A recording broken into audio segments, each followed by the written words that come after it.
అంటే చాలా మంది అనుకున్నారు యాక్చువల్గా, చాలా మంది హీరోల కింద వస్తామని అదే అనుకుని సీజన్ 4కి వచ్చిన క్రేజ్ కానీ దాన్ని బట్టి చూసుకుంటే కనుక.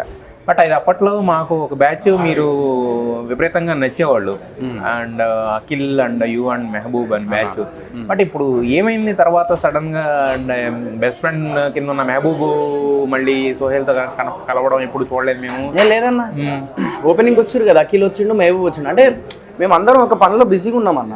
వాడు పనిలో బిజీగా ఉన్నాడు, నేను నా పనిలో బిజీగా ఉన్నా, అఖిల్ వాడి పనిలో వాడు బిజీగా ఉన్నాడు. సో ఇట్లా ఎవరి పనిలో వాళ్ళు బిజీగా ఉన్నాం తప్ప అలా ఏం లేదన్న. We are in touch.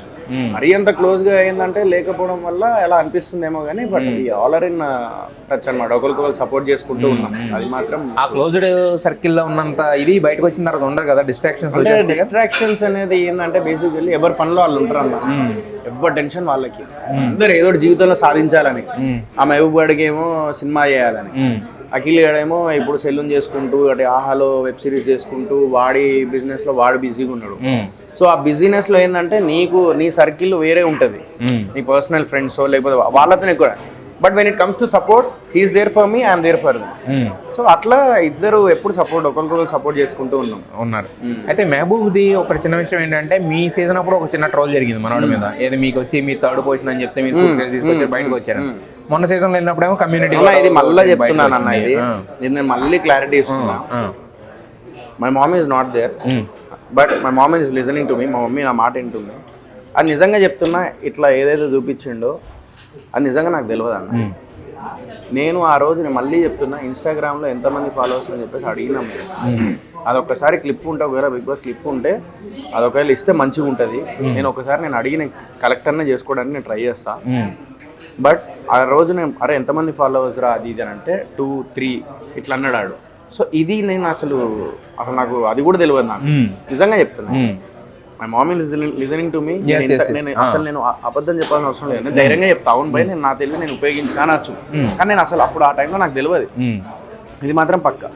నేను 25 lakhs కూడా తీసుకోవడం ఏంటంటే అఖిల్తోనే డిస్కషన్ చేసుకునేటోళ్ళం అన్నా మేము. ఏంది నాకు ఇప్పటికి కూడా అదే వస్తుంది, అదే మైండ్లో పెట్టుకొని ఇప్పటికి సోహెల్ అట్లనే చూస్తారు. అది బిగ్ బాస్ నుంచి బయటకు వచ్చేయండి, నేను కూడా బయటకు వచ్చేసి సినిమాలు చేసుకుంటానా, నా కష్టం చూడండి, అదే కోరుకుంటా నేను. ఇంకా అక్కడే ఉండకండి ఎవరు. అది అయిపోయింది, అది అయిపోయిన చాప్టర్. అది రియాలిటీ షో చేసినాము, అది అయిపోయింది. తర్వాత కష్టపడి అక్కడి నుంచి ఒక మెట్టు ఎదగాలని చెప్పి నేను ప్రయత్నిస్తున్న ఈ సినిమాలు నాకు మళ్ళీ అదే గుర్తు చేసుకొని అక్కడ కరెక్టే. కాకపోతే ఏంటంటే మీరు మాకు మిమ్మల్ని ఫస్ట్ అంటే సోహెల్ అనే ఒక వ్యక్తిని మాకు చేరువ చేసింది, కానీ ఇంతమంది ఆడియన్స్ ప్రేమనిచ్చింది కానీ అక్కడి నుంచి. కానీ నేను ఈ కష్టాన్ని గుర్తించాలి కదా, కష్టాన్ని ఖచ్చితంగా గుర్తిస్తున్నాం. అది ఏదైతే ఉంటుందో అది ఇంకా అయిపోయింది. క్లారిటీ ఇచ్చేసిన, ఎంత క్లారిటీ ఇచ్చినా కూడా still the people are taunting me. అంటే నేను అడిగింది యాక్చువల్గా దాని గురించి కదా, మీరు నన్ను సగంలో అడిగారు కాబట్టి మీరు సగంలోనే అర్థమైంది. అది కాకుండా మెహబూబ్ అనే వ్యక్తి ఆ రోజు అది అయిపోయింది. మొన్న ఏమో రీసెంట్ గా కమ్యూనిటీ కామెంట్స్ అనేవి కొంచెం ఇదైనాయి నబీల్తో జరిగిన డిస్కషన్స్. మరి ఇలాంటివి వచ్చినప్పుడు ఏం చేస్తారు అంటే, మీరు ఒక పాపులారిటీ కోసమో లేదంటే జీవితంలో నెక్స్ట్ స్టెప్ వెళ్దామని వెళ్తారు యాక్చువల్లీ బిగ్ బాస్ కి. బట్ ఒక స్టెప్ కింద దిగాల్సి వచ్చినప్పుడు ఏమనిపిస్తుంది ఇలాంటి వచ్చినప్పుడు, అలిగేషన్స్ వచ్చినప్పుడు? అంటే నాకేం లేదు, నాకు ఇప్పటికి కూడా మహబూబ్తో ఉన్నప్పుడు కింద చాలా మంది అంటే కమ్యూనిటీ లేకపోతే అది ఇది అని చెప్పి పెడుతూ ఉంటారు. అలీ రజన్తో వీళ్ళతో ఉన్నప్పుడు నేను అదంతా పట్టించుకున్నాను నేను ఇప్పటికి కూడా. సో అలాంటివి చేసినప్పుడు నేను వాడిని అడిగిన, ఎందుకు ఇట్లా చెప్పినావు అని యాజ్ అ ఫ్రెండ్గా నేను అడిగిన. అడిగినప్పుడు వాడు ఒకటే అన్నాడు, అరే దానికంటే బిఫోర్ నేను వేరేది మాట్లాడినారా, ఎందుకంటే ఇద్దరం ఉన్నాం కదా, కమ్యూనిటీ అనేది ఇద్దరికి స్ప్లిట్ అయింది కదా, నేను అంటే దాన్ని ఏమంటారు ఓటింగ్ ఇద్దరికి ఇదైంది కదా అది అని చెప్పేసి ఇట్లా నేను ఈ డిస్కషన్ ఏదో చేసిన ఏదో అన్నాడు, అది చూపించలేదు బట్ ఇది చూపించారు, దానివల్ల నేను ఇట్లా అయినారా అని చెప్పి వాడు ఏదో చెప్పిండు. అయినా కూడా నువ్వు చెప్పకుండా ఉండాల్సినారా అని నేను చెప్పిన. సరే అయిపోయింది కదా అని చెప్పేసి వాడు కూడా సైలెంట్గా ఉన్నాడు. సో ఇది జరిగింది. When it comes to me community అంటే, నేను గోదావరికంలో పెరిగినోడిని. నేను ఇప్పుడు స్పష్టంగా తెలుగు మాట్లాడుతున్నా అని అంటే, నేను ఇప్పటికి కూడా నేను మా సినిమా పూజ ఉన్నప్పుడు నేను ఇప్పటికి కూడా బొట్టు పెడతా, నేను కొబ్బరికాయ కొడతా, దండం పెడతా, నేను మన శివలింగానికి నేను పాలాభిషేకం చేసిన రోజులు ఉన్నాయి మన ఆశ్రమంలో. సో ఇవన్నీ ఏంటంటే ఎవరు క్యాల్కులేట్ చేయరు. ఇప్పటికి కూడా నా రెస్టారెంట్లో అక్కడ వెళ్ళి చూస్తే దేవుడి ఫోటోలు ఉంటాయి అక్కడ.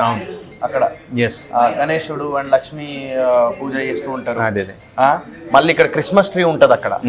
అన్ని ఇందాక నేను ఒక చిన్నది మన మక్కాది ఒకటి తీసుకొచ్చిన, అక్కడ పెడదామని చెప్పేసి తీసుకొచ్చిన. సో ప్రతి ఒక్కటి ఉంటుంది. నాకు నిజంగా ఎలాంటి ఫీలింగ్ నాకు లేదన్న, నాకు లేదు, 100% లేదు. నేను ఒకటే హ్యూమానిటీ లాగా ఉంటాను నేను. ఎందుకంటే మా నాన్న అట్లా పెంచిండు నన్ను, మా అమ్మ నాన్న అట్లా పెంచిరు నన్ను. మేము గోదావరిఖండంలో ఏంటంటే సింగరేణిలో అందరు కలిసిమెలిసి ఉంటాం. మాకు రిలీజియన్ ఫీలింగ్ ఉండదు, క్యాస్ట్ ఫీలింగ్ ఉండదు, ఒకటే కమ్యూనిటీ మాది అంతే, సింగరేణి కమ్యూనిటీ అంతే. ఇక దాన్ని దాంట్లో ఏంటంటే రిలీజియన్ కానీ అదంతా బార్డర్ లైన్ పెట్టుకోం మేము. దసరా వస్తే మేము జమ్మాకు తీసుకొని హాక్ చేసుకునే ఒకరికొకరు. ఉగాది వచ్చినప్పుడు ఉగాది పచ్చడి చేసుకొని ఇంట్లో తాగేటోళ్ళం, ఉగాది పచ్చడి. సో ఇట్లా మాది ఉండేది. హోలీ వచ్చినప్పుడు హోలీ ఆడేటోళ్ళం. పోచమ్మ మైసమ్మ అది ఇది అని చెప్పి మాకు, అరే పోచమ్మ వచ్చిందిరా అది ఇది అని చెప్పేసి మన మైసమ్మ పోచమ్మ ఇది మనకు ఇది వస్తాయి కదా, చికెన్ పొట్టలమ్మ అంటాం కదా, చికెన్ పాక్స్ పోచమ్మ వచ్చిందిరా. మా దాంట్లో ఏంది, మేము గుడి దగ్గర నుంచి తీసుకొచ్చి మాకు నీమ్ ట్రీస్ ఆకులు ఉంటాయి కదా తీసుకొచ్చి పెట్టి ఏదో మాకు ఇట్లా చేసేటోళ్ళు అనమాట. సో మా దగ్గర కూడా దర్గా నుంచి ఏంటంటే ఎవరన్నా దర్గాకి వెళ్తూ ఉంటారు.